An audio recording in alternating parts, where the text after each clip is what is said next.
doctor, estoy compartiendo mi exposición, no sé si se ve. Sí se ve. Ya, perfecto, perfecto. Entonces, vamos a empezar con la exposición el día de hoy.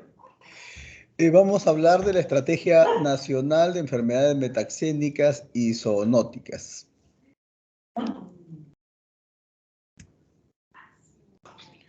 Bueno, hay una presentación de mi persona, pero creo que acá lo importante es ubicarnos en el esquema que va a seguir la exposición. Entonces, durante la exposición nosotros vamos a hablar de lo que está considerado dentro de la Estrategia Sanitaria Nacional de Enfermedades Metaxénicas y Zoonóticas. Eso incluye hablar de la normativa, de la justificación de la estrategia, cómo está organizada, qué actividades de capacitación se desarrollan, cómo se programan las actividades, qué fuente de financiamiento o cómo se financia esta estrategia, cómo se ejecuta en el nivel operativo, cómo se registran las actividades realizadas a través de un sistema de información y finalmente el tema de la supervisión y evaluación.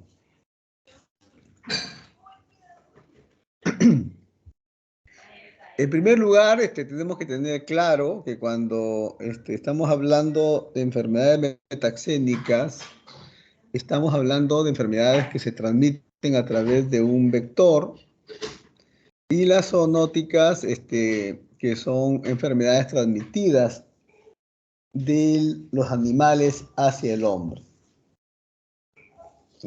Y hay un listado de enfermedades en cada uno de estos dos grupos. En el primer grupo de las endémicas está la malaria, el dengue, la bartonelosis, la enfermedad de Carrión, la leishmaniasis, la enfermedad de Chagas, la fiebre amarilla y la chikungunya. Y dentro de las zoonóticas tenemos la rabia urbana y silvestre, la brucela, la peste, el carbunco, la leptospirosis, la equinocoquiasis quística, la fasciolosis, la cisticercosis y los accidentes de animales ponzoñosos o por animales ponzoñosos. Mencionamos que íbamos a hablar de las normas técnicas en las que se basan en las estrategias, en las que se sustentan la estrategia. Y acá fundamentalmente tenemos la resolución ministerial 982, que aprueba la norma técnica de salud 125 del 2016, que se llama la normativa técnica de salud para la vigilancia epidemiológica y diagnóstico de laboratorio de dengue, chikungunya, Zika y otras arbovirosis.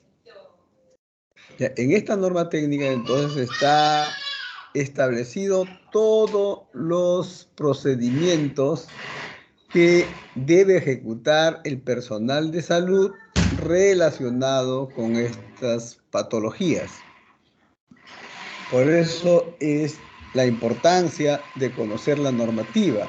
El personal de salud, y ustedes en poco tiempo van a estar haciendo su serum, tienen que aplicar esta normativa. Es obligatoria. Y para poder aplicarla hay que conocerla. En esta norma técnica de salud se establece claramente que la finalidad es contribuir a prevenir, número uno, prevenir, controlar la transmisión del dengue, prevenir, controlar y mitigar el ingreso de estas enfermedades en escenarios donde no hay transmisión en el Perú. Entonces, en esta finalidad ustedes pueden darse cuenta que se han usado cuidadosamente los términos. Hay que prevenir estas enfermedades. Y ahí vamos a ver más adelante varias actividades a través de las cuales se puede hacer la prevención. Cuando ya se dio,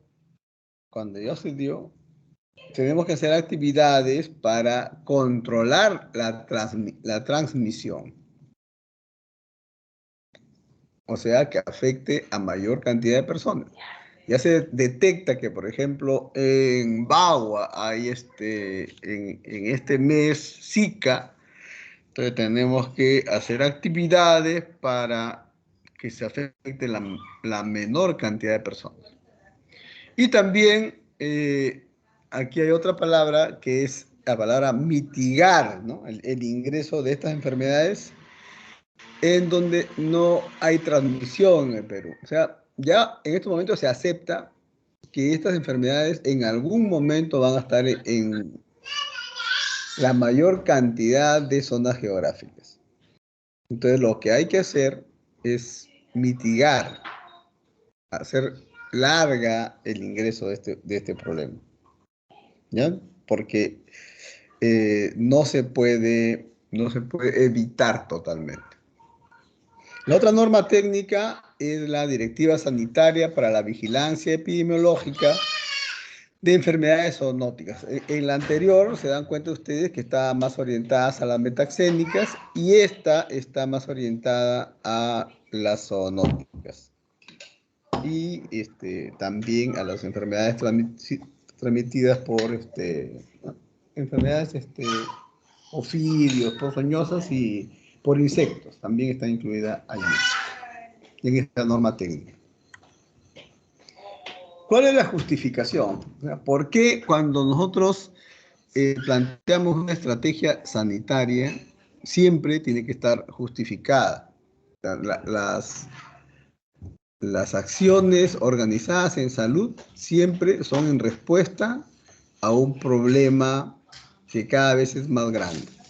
En este caso, las enfermedades zoonóticas y metaxénicas ya son considerados hace varios años problemas de salud pública. Y entonces por esta razón que se desglosa en varias,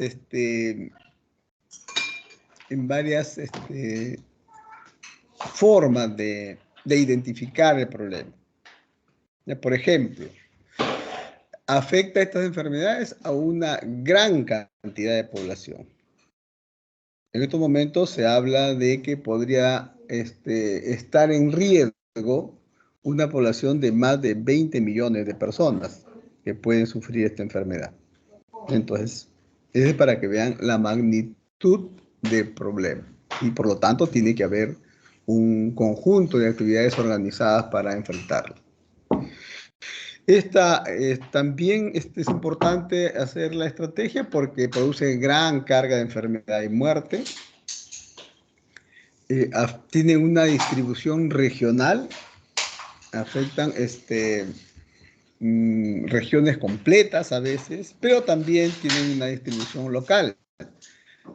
Hay zonas, por ejemplo, o hay enfermedades como el carbunco, que generalmente se localizan en distritos, en determinadas áreas. Pero hay otras, como el dengue, por ejemplo, que ya ha sobrepasado y prácticamente tiene una distribución nacional. En algún momento nadie pensaba que podía establecerse en Lima, pero ya tenemos dengue hace unos años en Lima y nativo. Las enfermedades metaxénicas, otra característica, otra justificación de por qué tiene que tener una estrategia es porque son una medida indirecta de la afectación del medio ambiente y del cambio climático. Entonces, una de las explicaciones por las cuales está apareciendo algunas de estas enfermedades que además son del grupo de enfermedades emergentes o reemergentes Es porque justamente el clima de algunas zonas está cambiando. Y entonces se están creando condiciones para estos, los vectores que antes no existían. Entonces, tener eh, una enfermedad que antes no existía en una zona determinada, simplemente está funcionando como un indicador de que en esa zona ha habido un cambio climático. Otra razón por la que es importante la, la estrategia es porque la enfermedad afecta principalmente a pobres y a población rural. Entonces, eso también es una justificación importante y también porque afecta a grupos vulnerables como niños, madres gestantes y ancianas. Entonces, esa característica, esos datos que les acabo de mencionar, justifican la presencia o la existencia de esta estrategia sanitaria. Acá en el mapa ustedes están viendo cómo se distribuyen estas enfermedades a nivel nacional. Ya ustedes pueden ver que en dengue, por ejemplo, que es un verde más oscuro, está prácticamente en todo el país. Malaria en zonas cada vez también más amplias del país. Leishmaniasis, que está en plomo, en menos zonas. Y Chagas, un poco menos que las otras. Pero estamos viendo que eso va cambiando en el tiempo. ¿Ya? Entonces, esto es para que vean la importancia en forma gráfica de cómo están distribuidas cada vez más estas enfermedades a lo largo y ancho del territorio nacional. Entonces, acá, para que tengan idea ustedes de la cantidad de personas que están en riesgo para estas enfermedades. Por ejemplo, se habla que para malaria hay más o menos 7 millones de personas que estarían en riesgo. Para dengue y chikungunya, 20 millones, igual que Zika. Y así, para cada una de las enfermedades hay digamos, hay un grupo grande de población en riesgo. Ahora, otra de las cosas que hay que tener claro con respecto a esta estrategia es cómo está organizada. Eh, Todas las actividades de salud pública dependen del Viceministerio de Salud Pública. Y los que tienen, la dirección que tiene que ver con las estrategias sanitarias es la Dirección General de Intervenciones Estratégicas en Salud Pública. Y debajo de esa dirección general hay varias direcciones ejecutivas que están relacionadas con cada una de las estrategias que conocemos. Por ejemplo, en este caso corresponde a la Dirección Ejecutiva de Prevención y Control de las Enfermedades Metaxénicas y Zoonosis. Y debajo de ellas están las directivas o jerezas que tienen que desarrollar en sus ámbitos geográficos cada uno de estas estrategias. Pero aparte de la organización estructural que acabamos de mencionar, también hay una organización técnica. En cada uno de los niveles de gobierno, tanto en el nivel nacional como en el nivel regional, hay una organización para el tema de los comités técnicos. Entonces, a nivel nacional, los comités técnicos incluyen un comité de expertos y un comité consultivo. Y a nivel regional, ya básicamente hay un comité técnico operativo, el que va a ejecutar las actividades establecidas por esta estrategia. Ahora vamos a entrar al tema de la capacitación, qué es lo que se incluye en digamos, en la formación de las personas que trabajan en la ejecución de esta estrategia. Y aquí básicamente tenemos algunos conceptos básicos que están organizados con una mirada sistémica, incluyendo algunos dentro de los productos de entrada, otros dentro del grupo de proceso y finalmente otro dentro del grupo de productos de salida. En el grupo de entrada tenemos, por ejemplo, el concepto de definición de caso, en qué consiste la vigilancia de febriles, la vigilancia centinela, la evaluación de la circulación de la gente, los estudios de prevalencia. Todo esto de acá son principalmente los primeros conceptos que hay que tenerlos claros cuando ejecutamos, y esto lo vamos a ver en la parte de ejecución, ejecutamos esta estrategia sanitaria. Pero también dentro ya en el proceso mismo de las actividades, hay que desarrollar, por ejemplo, investigación epidemiológica en situación no epidémica y un conjunto de actividades más. Y finalmente tenemos los productos. Una vez que ya hemos hecho las definiciones de casos, vigilancia de febriles, hacemos investigación como parte del proceso, finalmente vamos a llegar a productos tangibles como los informes ejecutivos, las alertas epidemiológicas. Por ejemplo, ahora, como parte de la tarea de esta clase, vamos a mostrarles a ustedes una alerta epidemiológica de un brote que hubo en Villa María del Triunfo, para que ustedes conozcan cómo se desarrollan estos documentos. Y de paso vamos a ver cómo en ese documento se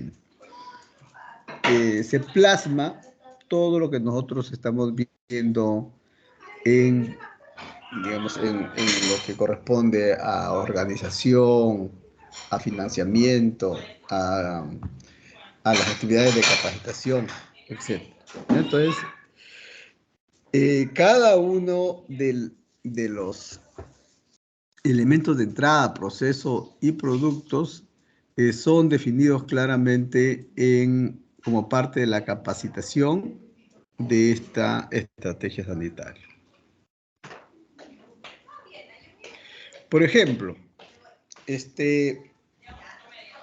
si nosotros hablamos de dengue, tenemos que tener bien claras las definiciones de esta enfermedad. ¿Por qué? Porque el serumista que vaya a Bagua nuevamente tiene que saber que un dengue sin signo de alarma es toda persona con fiebre menor o igual a 7 días de evolución que reside o ha visitado áreas de transmisión de dengue o con infestación del vector Aedes aegypti días antes o 2 días o un día antes del inicio de los síntomas y que presenta al menos 2 de las siguientes manifestaciones: dolor, mialgia, cefalea, artralgia, dolor. Todas estas son definiciones operativas que el médico que va a intervenir tiene que confirmar si se ajusta estrictamente a esto o no. Porque también puede ser que se trate de la otra opción, que sea un dengue probable con signos de alarma, que también tiene su definición muy acotada y que todos tienen que tener a la mano. Y finalmente puede haber un dengue probable con signo de alarma, que es el grave, ¿cierto? Entonces, en toda la estrategia, una de las cosas que todos tenemos que tener en cuenta es que hay definiciones muy acotadas de cada uno de las formas de presentación de la enfermedad. En este caso concreto, dengue sin signo de alarma. Dengue probable con signo de alarma. Y dengue probable con signos sin y con signo de alarma. Entonces, aquí, para darles una muestra de cómo cada una de las definiciones está muy, muy acotada. Aquí, otro ejemplo, por ejemplo, en chikungunya, que ahí hay básicamente dos formas que establece la estrategia. Y para cada una de las enfermedades hay su propia definición, que están en el documento. Pero no solamente establece la definición, también establece los tipos de diagnóstico. Aquí en esta tabla ustedes pueden ver que para dengue, por ejemplo, hay un diagnóstico probable, un diagnóstico confirmado y un diagnóstico descartado. Entonces, para cada una de las enfermedades se establece las definiciones de cuándo es probable, cuándo es confirmado y cuándo es descartado. Y no hay forma de que cada uno tenga su propio criterio. ¿Ya? Está claramente definido cuándo debe notificarse cada una de estas opciones. Otro concepto importante es la vigilancia de febriles. ¿Ya? Es una actividad muy importante que se hace para la vigilancia epidemiológica y diagnóstico del dengue y de las otras enfermedades transmitidas por arbovirus o por secundarias a infecciones por arbovirus. Y acá tener muy claro siempre el concepto de febril. Un paciente febril es un paciente con temperatura corporal igual o mayor a 38 grados centígrados en cualquier grupo etario, con o sin foco de infección, que acude a un establecimiento de salud para recibir una atención. ¿Ya? Nosotros en zonas, sobre todo aquí en el país, estamos obligados a hacer reportes de febriles. Y no solamente eso, sino a hacerle algunas pruebas a un porcentaje de esos febriles.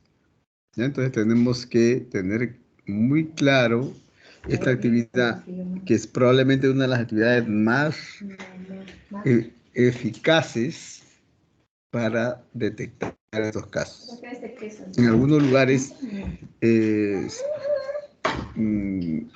muchas veces ni se piensa que existe la enfermedad, pero por aplicar este tipo de actividad sanitaria se detectan casos que antes no habían sido detectados en esa zona, en determinada zona del país. Entonces, una actividad epidemiológica muy importante, la vigilancia de los pacientes que tienen fiebre. Ahora ya en la parte de ejecución, nosotros podríamos, o sea, la parte operativa, la parte de campo. En primer lugar, hay que saber que es obligatoria las actividades desarrolladas o que están mencionadas en la estrategia sanitaria, en esta norma técnica que les he mencionado. Es obligatoria en todos los establecimientos prestadores de servicios de salud públicos y privados. Públicos y privados. No es que las clínicas, por ejemplo, no estén obligadas a ejecutar esas actividades. ¿Por qué? Porque está enfrentando a una enfermedad, a un conjunto de enfermedades con gran carga o gran presencia en la producción de enfermedades y también de muertes. Y entonces no puede ser que solamente los públicos las ejecuten, porque las implicancias de no hacerlo en los privados puede en algún momento repercutir también en los pacientes afiliados, por ejemplo, al seguro integral de salud. Entonces, por eso es la obligación de hacerlo en todos los establecimientos de salud. No se trata tampoco de, por ejemplo, ustedes van al SERUM porque no les gustan este tipo de actividades, no las hacen. No, es obligatorio.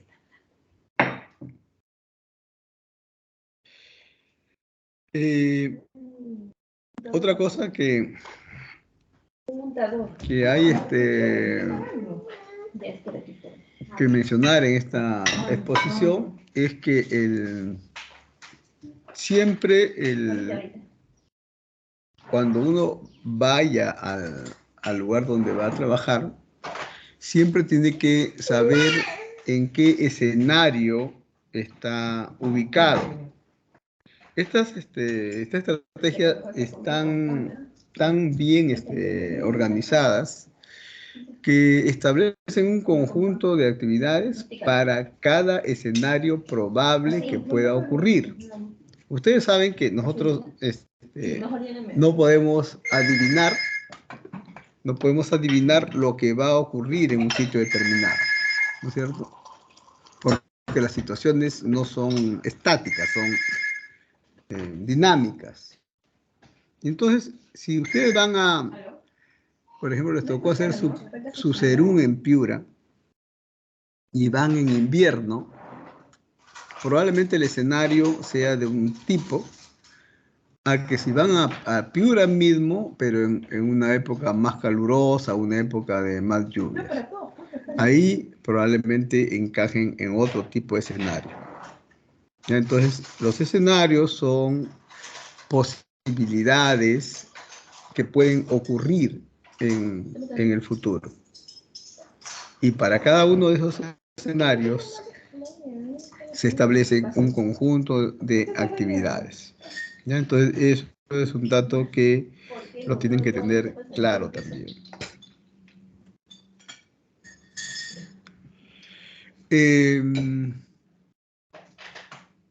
Hay en esta estrategia sanitaria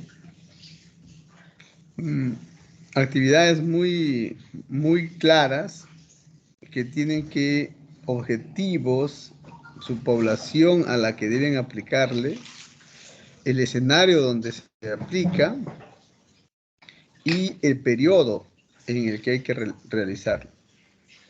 Entonces todo está bien acotado, no hay que prácticamente inventar nada, lo único que se tiene que hacer es aplicar la norma.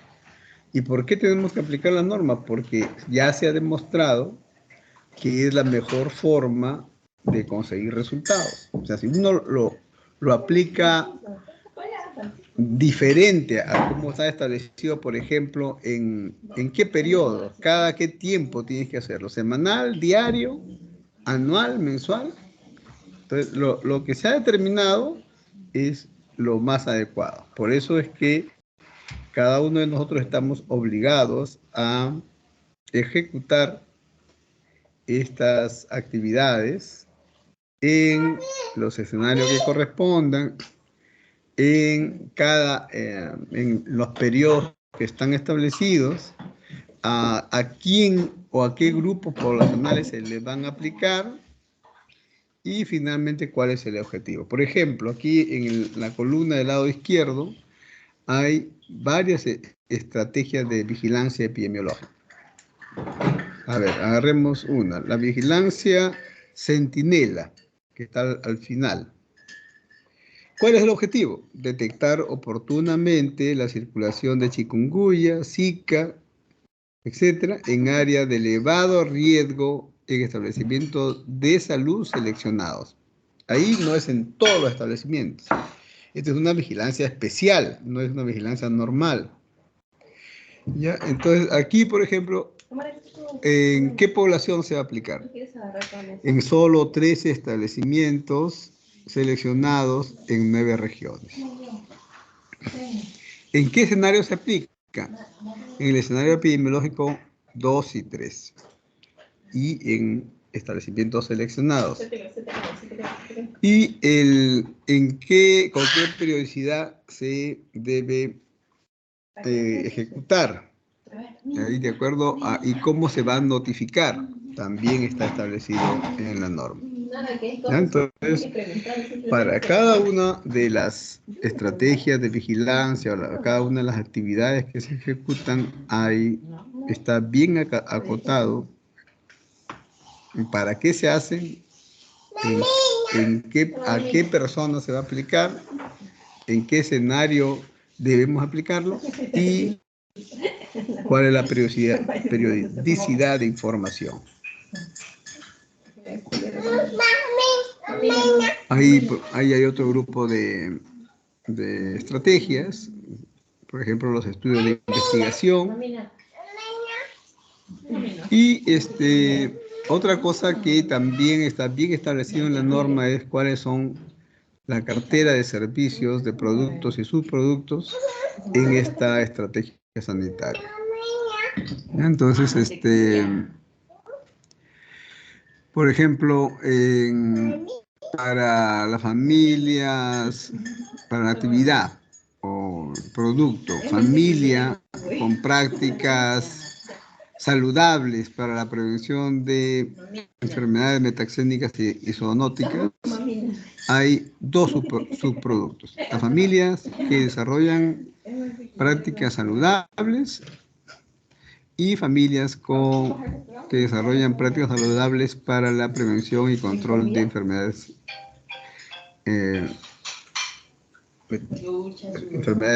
zoonóticas y las otras las metaxénicas. Y ahí establecemos, por ejemplo, por este producto concreto, en qué tipo de establecimientos deben realizarse. Por ejemplo, en todos los establecimientos de primer nivel, para la metaxénica y para la zoonótica. Pero los 2.1, por ejemplo, ya no están obligados de hacerlo. Menos los 2.2 y los de mayor nivel. ¿En la direza se deben hacer? Sí, se deben hacer. Ahí está marcado con X. ¿Y deben hacerse trazadores? Sí, en ambas subproductos. ¿Ya? Entonces, lo que queremos dejar claro es que no hay ninguna intervención, ningún producto, ninguna actividad que no esté establecido en esta estrategia sanitaria. Cada una de las cosas que se ejecutan ya están muy claramente establecidas. Quiénes deben hacerlo, quiénes no deben hacerlo.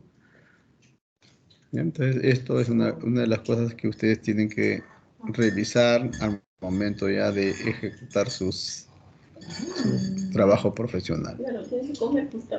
Acá hay otro grupo de productos, simplemente para que vean cómo se organizan.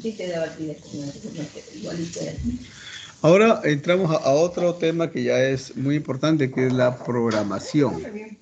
Entonces, cuando ustedes vayan a su SERUM, probablemente ya encuentren un programa elaborado para estas enfermedades y simplemente van a tener que ejecutarlo.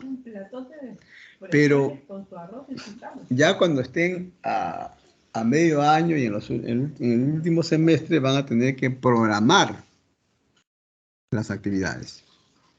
Y ahí, para programar las actividades, por ejemplo, para malaria, tienen que tener claro cuál es el criterio de programación o cuáles son los criterios de programación. Y cuando hablamos de criterios de programación, estamos hablando de que tiene que haber una población según estrato de riesgo. Entonces, ¿a quién le voy a aplicar las estrategias para control de malaria, diagnóstico, prevención y control de malaria?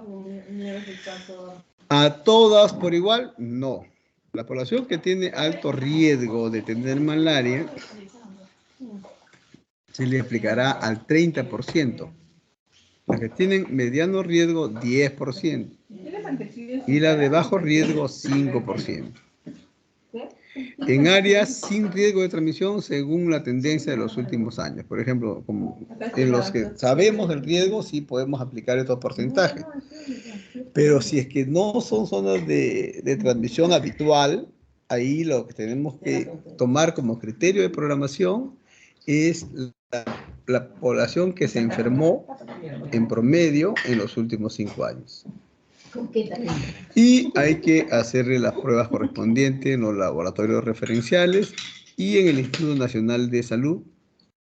Son pruebas de PCR que se hacen al 2% de todos los febriles identificados. ¿Se acuerdan que hablamos de febriles? Nosotros y teníamos la definición de febriles.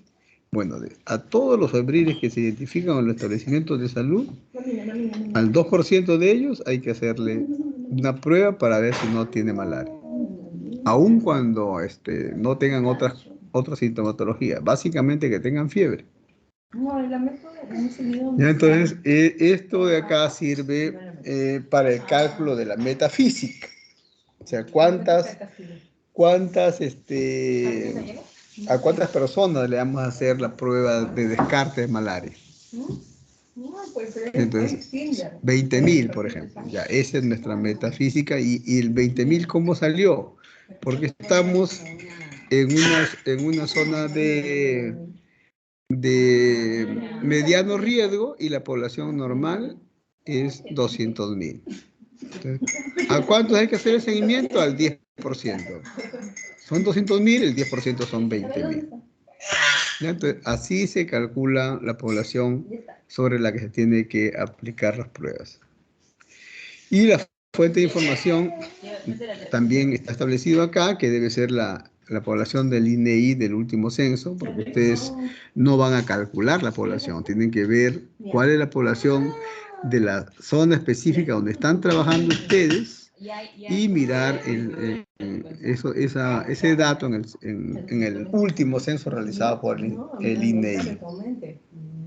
O, si es que no hubiera el dato, buscarlo en los mapas de riesgo que establecen generalmente las regiones de salud. Y así para cada uno en este caso estamos viendo malaria, en los casos diagnosticados de malaria al 100% hay que hacerle tratamiento y seguimiento. Entonces, queremos programar diagnósticos, ya utilizamos todo lo que hemos visto arriba. Si queremos programar cuántos tratamientos vamos a dar, ya no vamos a aplicar ahí al 30, al 20, sino al 100% de todos los que se enferman hay que darle tratamiento.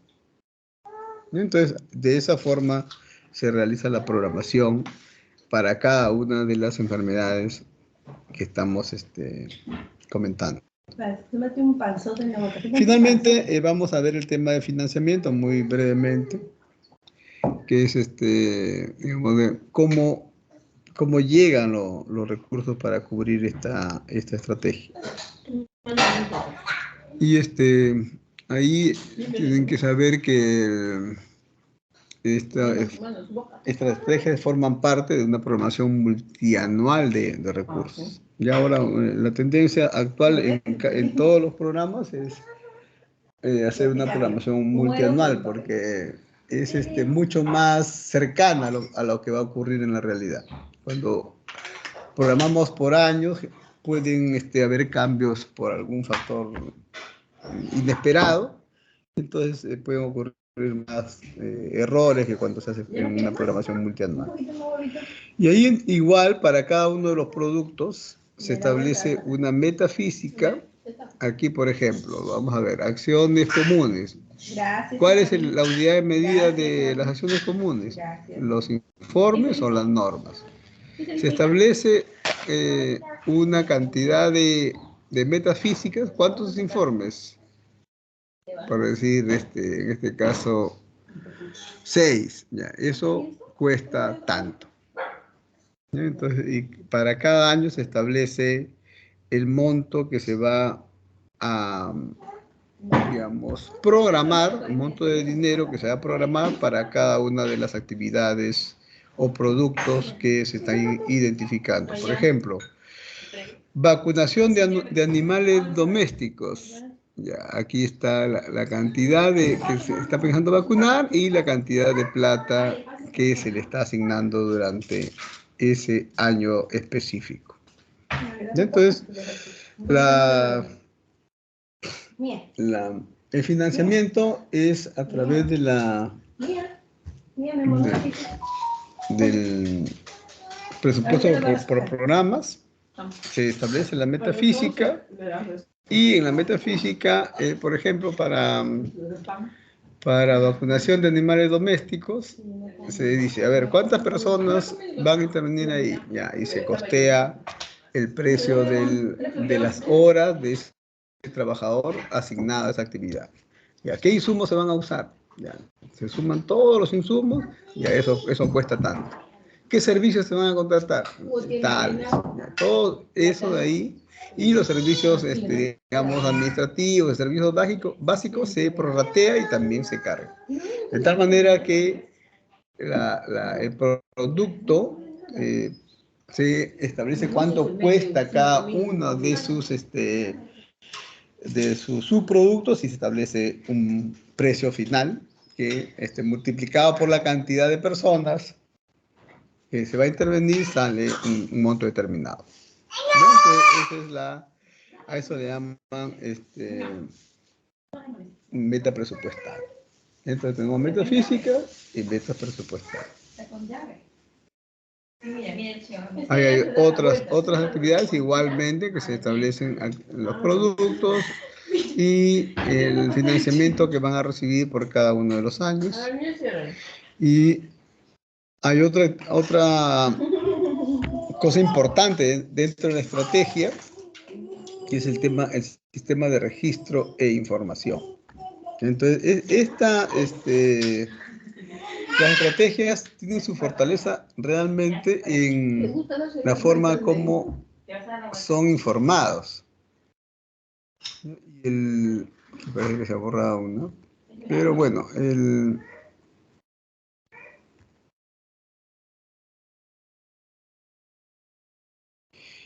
está cerrado. Nosotros cuando, por ejemplo, para vigilancia de febriles, hay un formato determinado que hay que llenarlo. Y establece quién se queda con el formato y cómo se notifica a la entidad superior. Ya para cada uno de los productos hay un formato.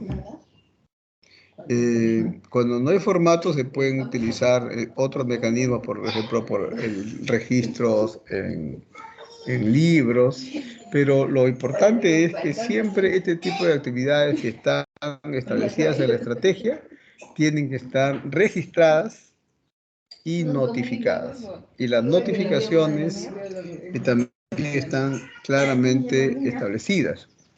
¿Ya? Entonces, por ejemplo, se debe registrar diariamente de manera consolidada el número de febriles por grupo de edad. Ese registro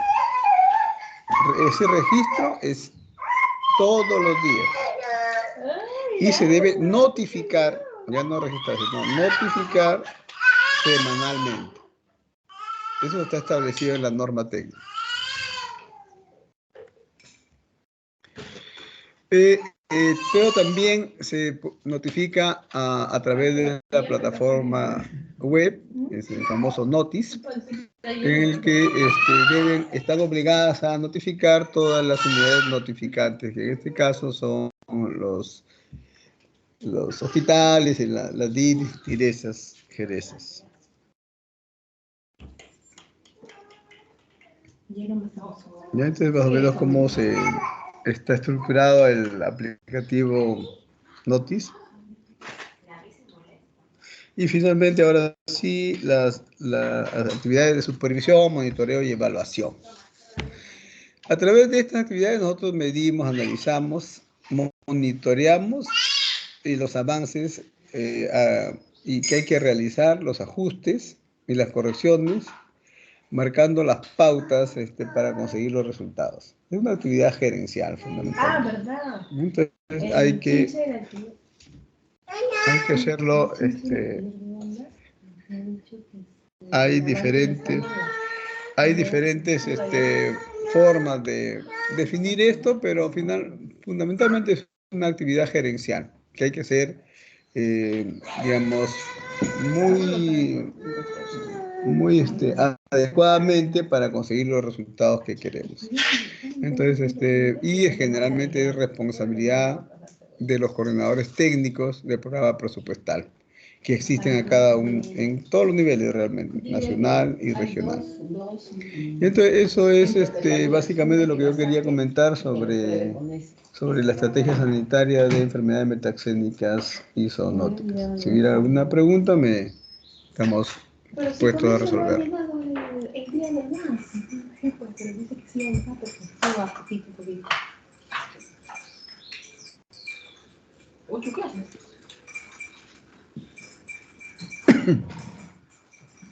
Hola. Doctor, muchas gracias por la clase. Creo que no hay ninguna pregunta por parte de mis compañeros.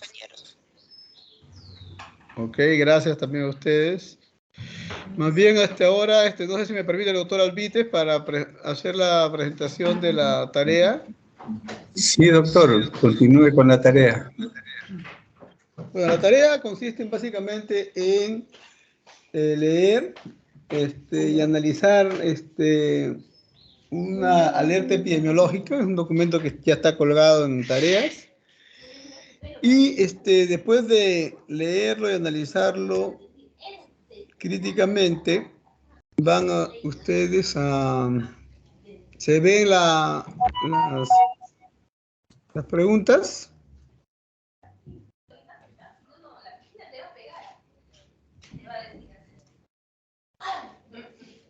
Hola, ¿se ven?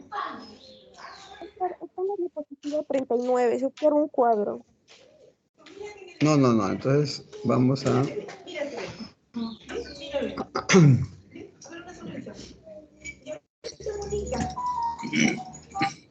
Allí.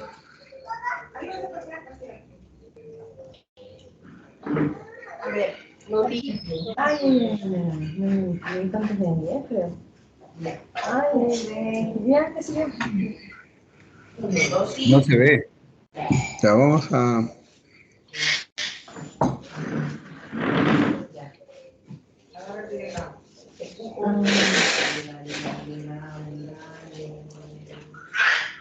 Agarra bien tu timón tú.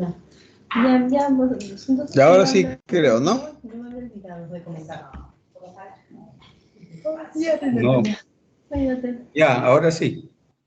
Ya, entonces, como les dije, en tareas hemos colgado dos documentos. Uno, que es donde está una alerta epidemiológica sobre brote de dengue en Villa María del Triunfo. Entonces van a leer ese documento y al final de la lectura y análisis van a responder a las siguientes preguntas que aparecen en el Word. ¿Qué documentos normativos se han mencionado en la alerta epidemiológica? ¿Ya? Entonces, la idea es que en esta práctica ustedes apliquen lo que más o menos hemos conversado en la teoría. Y ahí, en la alerta epidemiológica que se les ha colgado, se hace mención a documentos normativos. Y ustedes los van a mencionar, pero además van a hacer una breve descripción de esos documentos. La pregunta 2 es que ¿en qué parte del documento se resalta la justificación? ¿Ya? La otra es en qué parte, si se hace alguna mención a la organización en este documento, en esta alerta epidemiológica. La cuarta pregunta es, ¿en el documento se mencionan actividades de capacitación, sí o no? ¿Y qué definiciones operativas, que normalmente son parte de las actividades de capacitación de la estrategia, se han mencionado o se han descrito en esta alerta epidemiológica? La otra pregunta es que si se han mencionado o no criterios de programación en ese documento. La otra es, la pregunta 6, si se hace alguna mención al financiamiento en este documento de alerta epidemiológica. La pregunta 7 es en qué parte del documento se establecen actividades de registro, o sea, la parte del sistema de información. Y finalmente, si es que las actividades de monitoreo se han identificado alguna actividad de monitoreo y supervisión. Entonces, la idea es que a través de ese documento de alerta epidemiológica de brote de dengue en Villa María, ustedes puedan verificar cómo se está aplicando la norma de la estrategia. Porque en todos los informes, en todos los documentos que se generan en la estrategia, tienen que estar, digamos, tienen que incluir todo lo que hemos hablado hoy día en la teoría. ¿Ya? Entonces, eso es una forma muy práctica de verificar si es que la gente que está trabajando en esta estrategia aplica lo que debe aplicar.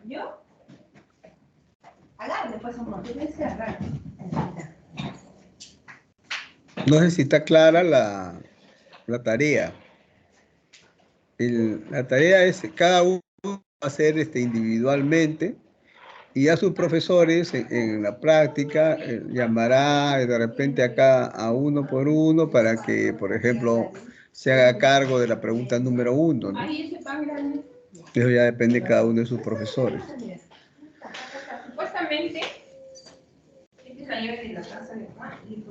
Ya todos están obligados a hacer el trabajo y responder las 8 preguntas en forma individual.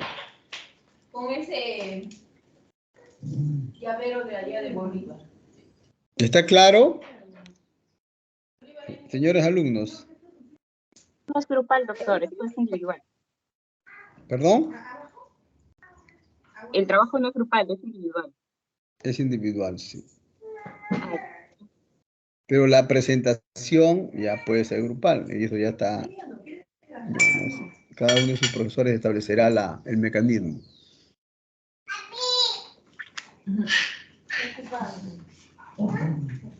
Ok, entonces, si está claro, ya yo le doy pase al otro profesor encargado de la práctica del día de hoy. Muchas gracias. Gracias, doctor Becerra. Entonces, estimados alumnos, ya está claro la tarea dejada por el doctor. Y pasamos a la tarea de gestión de la profesora Consuelo Álvarez.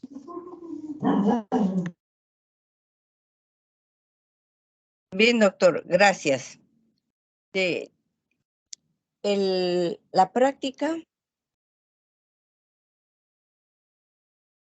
consiste, vimos algo sobre hospitalaria en la clase. Yo les dije que esto era solo un comienzo, una parte, y ustedes iban a ver el resto. Entonces, la tarea consiste en que ustedes van a revisar el documento técnico modelo de gestión hospitalaria del Ministerio de Salud. Bueno, ese es bastante amplio. Ustedes solamente para esta práctica van a revisar el capítulo 7, que es el de modelo de gestión propiamente dicho, que lo van a encontrar en la página 33 del documento, y también van a revisar el capítulo 8, que es componente del modelo de gestión hospitalaria, pero solamente hasta el 8.8, hasta la plataforma organizativa. Bien. El trabajo consiste en analizar el documento y hacer un resumen de los capítulos para que ustedes puedan presentarlos, ¿no? En su práctica. Entonces, leen esto, hacen su resumen y presentan en un PPT para su clase. El trabajo es grupal, pero lógicamente la presentación es individual o como lo ordene, como lo disponga su profesor de práctica. Bien, como ya saben, la fecha de entrega es hasta el viernes 17 a las 11:59 de la noche. ¿Alguna pregunta?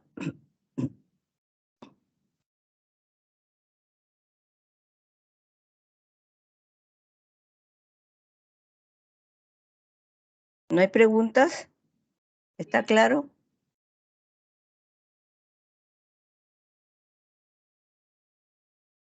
Sí, doctora, Bien, muchas gracias.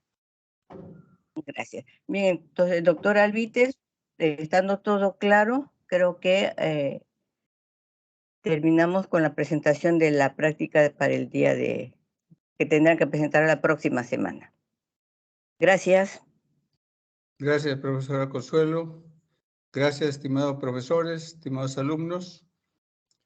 Terminado esta parte, pasamos cada grupo con su profesor a sus prácticas. Gracias nuevamente con todos. Bien, bueno. Gracias, doctor Alvites. Gracias con todos, colegas. Buenos días, alumnos a sus grupos. Gracias. Permiso. Bien, Muchas estimados gracias, alumnos. doctores. Buen fin de Entonces, semana. con sus Gracias, profesores de profesor. grupo, su práctica.